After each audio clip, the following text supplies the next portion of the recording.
बिस्मिल्लाहिर्रहमानिर्रहीम। सिर्फ 5 मिनट का मदरसा कुरान और हदीस की रोशनी में 23 रजबुल मुरज्जब नंबर 1 इस्लामी तारीख। हज़रत जाफ़र बिन अबी तालिब रज़ियल्लाहु अन्हु। हज़रत जाफ़र की शक्ल सूरत हुजूर सल्लल्लाहु अलैहि वसल्लम जैसी थी। वो हज़रत अली के हकीकी बड़े भाई जनाब रसूलुल्लाह सल्लल्लाहु अलैहि वसल्लम के चचाजाद भाई और हज़रत हमज़ा के हमज़ुल्फ़ हैं। हज़रत अबू तालिब की माशी कमज़ोरी की वजह से हज़रत जाफ़र की परवरिश हज़रत अब्बास ने की। हज़रत जाफ़र और उनकी बीवी अस्मा बिनत उमैस दोनों शुरू ज़माने ही में हज़रत अबू बकर के हाथ पर मुसलमान हुए। ये वो ज़माना था कि अभी हुजूर सल्लल्लाहु अलैहि वसल्लम ने मुसलमानों को दार अरकम में जमा करने का सिलसिला शुरू नहीं किया था। दोनों मियाँ बीवी ने हबशा और मदीना दोनों की हिजरत की। हज़रत जाफ़र हबशा हिजरत करने वाले साहबा इकराम के अमीर जमात थे। हबशा की हिजरत के मौके पर आपने नजाशी के दरबार में ऐसी पुरअसर तकरीर की कि बादशाह के दिल में इस्लाम की हक्कानियत बैठ गई और उसने मुसलमानों के साथ एजाज व इकराम का मामला फरमाया और कुफ्फार मक्का के वफ्द को जिल्लत के साथ मक्का वापस होना पड़ा। कुछ दिनों बाद बादशाह हबशा नजाशी ने हजरत जाफर के हाथ पर इस्लाम कबूल कर लिया। नंबर 2, अल्लाह की कुदरत। दिमागी कुव्वत। अल्लाह ताला ने इंसान को दिमाग जैसी अजीम नेमत अता फरमाई है और उसमें सोचने समझने और बहुत सी बातों को याद रखने की सलाहियत रखी है, जिसकी वजह से इस छोटे से दिमाग में दीन और दुनिया से मुताल्लिक बेशुमार बातें महफूज रहती हैं और वो उसे ज़रूरत के वक्त बहुत काम आती हैं। अगर अल्लाह इंसान को दिमाग के अंदर महफूज रखने की कुव्वत से न नवाजता तो कितनी परेशानी होती। वाकई अल्लाह ने अपनी कुदरत से दिमाग में सोचने समझने और याद रखने की कुव्वत पैदा फरमाकर इंसान पर बड़ा एहसान फरमाया है। नंबर 3, एक फर्ज के बारे में। इशा की नमाज की अहमियत।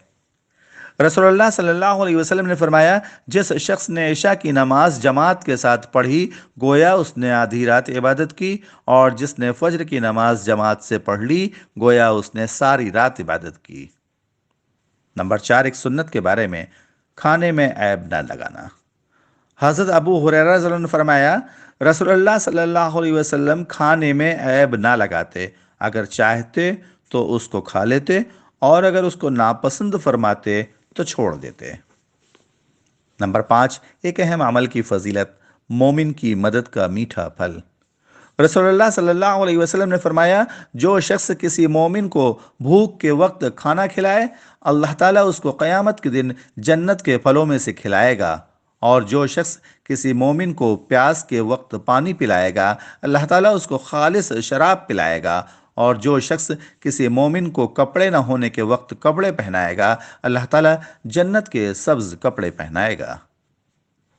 नंबर 6, गुनाह के बारे में। ज्योतिष की बातों पर यकीन करना। रसूलुल्लाह सल्लल्लाहु अलैहि वसल्लम ने फरमाया, जो आदमी काहिन यानी ज्योतिष के पास जाए और उसकी कही हुई बात को सच समझे तो वह आदमी शरीयत मोहम्मदिया से हट गया। फायदा।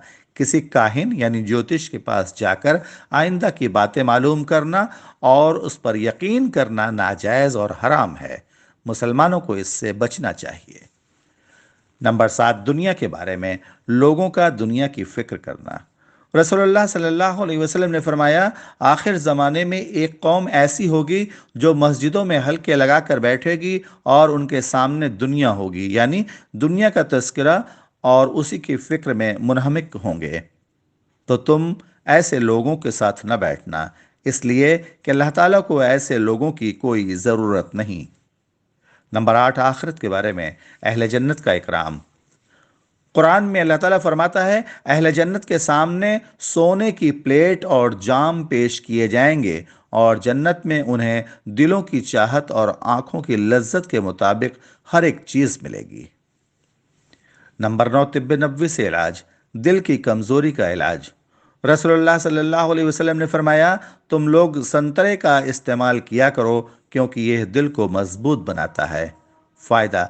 मुहद्दिसीन तहरीर फरमाते हैं कि इसका जूस पेट की गंदगी को दूर करता है, कै और मतली को ख़त्म करता है और भूख बढ़ाता है।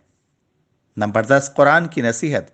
कुरान में अल्लाह ताला फरमाता है, यतीम के माल के करीब भी मत जाओ मगर ऐसे तरीके से जो शरई तौर पर दुरुस्त हों, यहाँ तक کہ وہ اپنی جوانی کی منزل کو پہنچ جائے، اور ناپ تول انصاف سے پورا کرو، اور ہم کسی شخص کو اس کی طاقت سے زیادہ عمل کرنے کا حکم نہیں دیتے۔